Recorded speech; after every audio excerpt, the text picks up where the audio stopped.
کہتے ہیں تو اس میں ریٹ آف دا گورنمنٹ قائم ہوگی، تو اس میں ریٹ آف دا گورنمنٹ قائم ہوگی۔ آپ سب بھائیوں کو میں کہہ رہا ہوں، اب یہ جو جملہ ہے نا، یہ جملہ ریٹ آف دا گورنمنٹ قائم ہوگی، اب یہ یہاں پر فکس کرو، یہ فکس کر لو۔ مرزا جی کہتے ہیں اس چیز سے اختلاف ہے تو اس میں ریٹ آف دا گورنمنٹ قائم ہوگی، چوتھا بنا کے کھڑا ہوگا، اس میں ریٹ آف دا گورنمنٹ قائم ہوگی۔ یہ یہاں رکھو گے جملہ مرزا جی کا کہا ہوا، یہ یہاں رکھنا، یہ تمہیں زندگی بھر کام آئے گا۔ مرزا جی کی مسئلہ نمبر 157 پارٹ 1 کا سب سے بہترین جملہ ہے یہ، جو مرزا جی نے ہمارے لیے بول دیا، اللہ نے ان کے منہ سے نکلوا دیا۔ اختلاف ہے اس چیز سے تو اس کے لیے ریٹ آف دا گورنمنٹ قائم ہو۔ گورنمنٹ کے خلاف جب جتھا بنا کر کسی بھی قسم کی غیر قانونی صورت یا کیفیت اختیار کی جائے گی تو ریٹ آف دا گورنمنٹ قائم ہوتا ہے۔ اگر ایک ہم اچھا تو میں سوری 2 جملے میں نے اپنی طرف سے بول دیے، مجھے بولنے نہیں چاہیے، ہم تو مرزا جی کے ہی جملے بولیں گے، انہی کے جواب پڑیں گے۔ سنو ذرا میں ایک دفعہ پھر دہراتا ہوں، مطالبے سے میں اختلاف نہیں ہے، جتھا بنا کے پارٹی بنا کے اس طریقے سے کرنا ہے، اس چیز سے اختلاف ہے تو اس میں ریٹ آف دا گورنمنٹ قائم ہوگی۔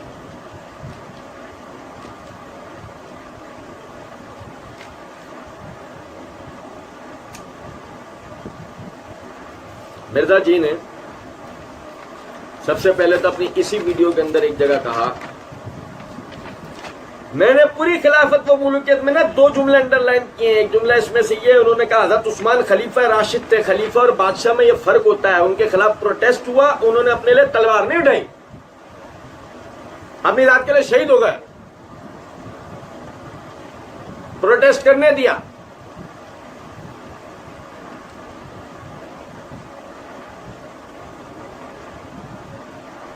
تو ریٹ آف دا گورنمنٹ تو قائم ہوگی۔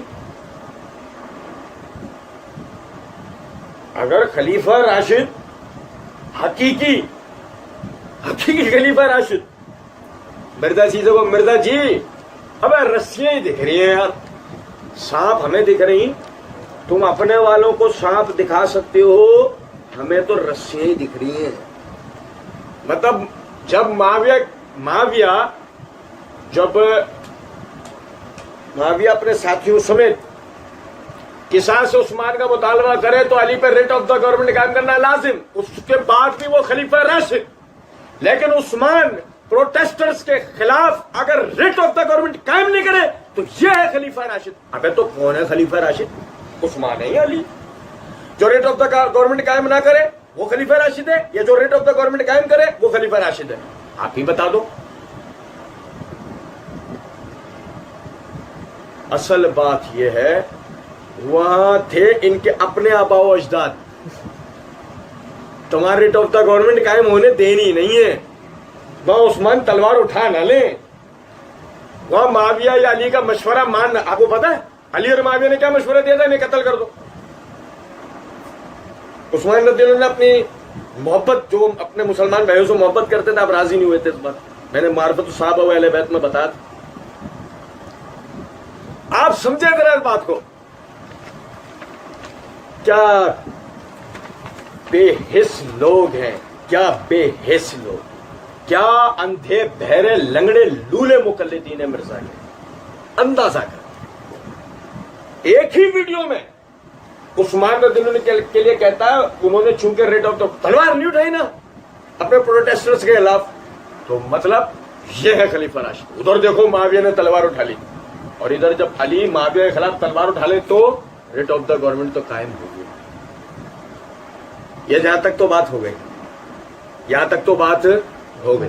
اب ریٹ آف دا گورنمنٹ میں آ جاؤ دوسری بات کی طرف۔ دوسری بات، ریٹ آف دا گورنمنٹ قائم ہوگی، پکی بات ہے۔ مرزا جی کو ہم بولیں گے مرزا جی ادھر دیکھو، ہمیں ادھر دیکھ کے بولو ایک دفعہ، ریٹ آف دا گورنمنٹ قائم ہوگی؟ ہاں پکا، ہاں دیکھ لو، غلطی ہو رہی ہوگی کوئی؟ اچھا ہم سے سننے میں غلطی ہو گئی، تم نے شاید کہا ریٹ آف دا گورنمنٹ قائم ہوگی، ہاں ہاں میں یہی کہہ رہا ہوں، ٹھیک ہے۔ تو پھر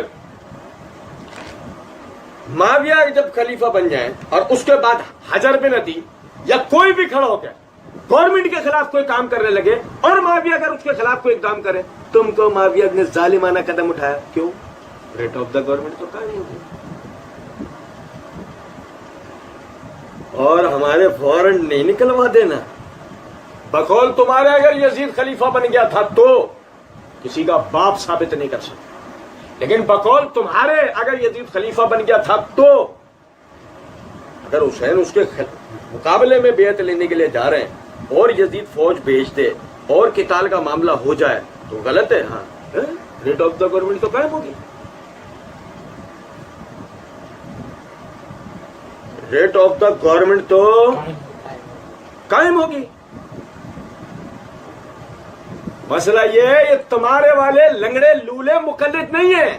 عثمان کے لیے ہو تو تلوار نہیں اٹھے گی، علی کے لیے ہو تو تلوار اٹھے گی، معاویہ کے لیے ہو تو ظلم کر دیا تلوار اٹھاتے اڑے۔ اب ریٹ آف دا گورنمنٹ کہاں گئی؟ کعبۃ اللہ پہ باقی قابض ہو جائے حجاج بن یوسف، یعنی باقاعدہ حملہ کر کے اس محاصرے کو توڑنا ہے، تم کو ظلم۔ ریٹ آف دا گورنمنٹ کہاں گئی؟ کہاں گئی ریٹ آف دا گورنمنٹ؟ اب لیکن مسئلہ یہ وہ تمہارے اندھے بہرے لنگڑے لولے مقلدین سن کے چپ ہو سکتے ہیں، ہم تو تمہیں یہاں سے پکڑ لیں گے مرزا جی۔ ریٹ آف دا گورنمنٹ علی کرے تو ریٹ آف دا گورنمنٹ، دوسرا کرے تو ریٹ آف دا گورنمنٹ نہیں۔ علی کے لیے دین کے اصول کچھ اور ہے، قانون کے اصول کچھ اور ہے، سیاست کے اصول کچھ اور ہے، نہیں۔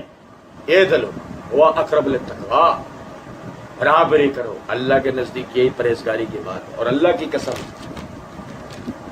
معاویہ کی سیاست کو سمجھنے کے لیے نا انسان کا اتنا سا پڑھا لکھا ہونا ضروری ہے، اتنا سا۔ جو میرا جاہل ہوتا ہے نا معاویہ کی سیاست کو سمجھ سکتا۔ میں نے جان بوجھ کے جملہ استعمال کیا، پتا آپ کو، ابو بکر کی سیاست پر اعتراض نہیں ہے، عمر کی سیاست پر اعتراض نہیں ہے، عثمان کی پالیسی پہ چوچوں نے اعتراض کیا تھا، ہم نے تو پچھلے تمام، اور ابھی تو ہم اس مسئلے کی طرف جائیں گے جو مرزا جی نے پیچھے توجہ دلائی ہے نا کہ میں نے عثمان رضی اللہ عنہ کی پالیسیز کے اوپر مسئلہ نمبر فلاں، مسئلہ نمبر فلاں، مسئلہ نمبر فلاں ریکارڈ کرا۔ ہم سارے مسئلوں کے وہ مسل کے رکھیں گے ان کو انشاءاللہ اللہ کی دی ہوئی توفیق سے بات چھوڑنا۔ کہتے ہیں کہ جی وہ جناب یعنی کہ عثمان ابو بکر رضی اللہ عنہ ان کی سیاست زبردست، عمر کی سیاست زبردست، عثمان کی کچھ پالیسیز غلط، علی کی سیاست زبردست، ہے کوئی مسئلہ نہیں، حسن کی سیاست زبردست، ہے کوئی مسئلہ نہیں، ابو بکر عمر علی حسن کوئی اختلاف نہیں۔ اب جب ہم بولیں معاویہ کی سیاست کو سمجھنے کے لیے اتنا سا پڑھا لکھا ہونا ضروری ہے تو کوئی کہ یہ دیکھو ناسبیت، معاویہ کا نام لیا، چوچو معاویہ کا نام اس لیے لے رہے ہیں، پیچھے والوں کو تو سب کو مانتے ہو تم۔ اللہ جرت کر کے کہہ دو ابو بکر کی سیاست غلط تھی، پھر تمہارے سارے اوپر نیچے آگے پیچھے کے جتنے امام تھے سب نکال لیں گے اور ان کی سیاست۔ بات آپ سمجھ رہے ہیں یا نہیں؟ ٹھیک۔ کہتے ہیں حضرت علی کی ذمہ داری تھی کہ جو جتھا بنائے گا اور ایک ریاست، اس ریاست سے جو 3 براعظموں میں پھیلی ہوئی ہے، ایک صوبے کا گورنر اٹھ کے جو ہے وہ ٹکرانے کی کوشش کرتا ہے اور چند لوگ اکٹھے ہوتے ہیں تو ہیڈ آف دا گورنمنٹ تو قائم ہوگا۔ یہ جملے یاد رکھیے گا، یہ آپ لوگوں کو زندگی بھر کام آئیں گے۔ کہاں کہاں کام آئیں گے؟ حجاج بن یوسف کے وقت میں، عبید اللہ بن زیاد کے وقت میں، وہ بھی جب پہلے سامنے والا ہمیں ثابت کرے گا کہ حسین رضی اللہ عنہ کوفہ بیعت کے لیے جا رہے ہیں، پہلے تو یہ ثابت کرے گا، نمبر 2 یزید کی بیعت منعقد ہو چکی ہے، یہ وہ ثابت کرے۔ یہ 2 چیزیں جب وہ ثابت کر دے، یہ 2 چیزوں وہ ثابت کر دے، اس کے بعد تیسری بات کی نوبت آئے گی۔ سمجھ رہے ہیں بات کو یا نہیں؟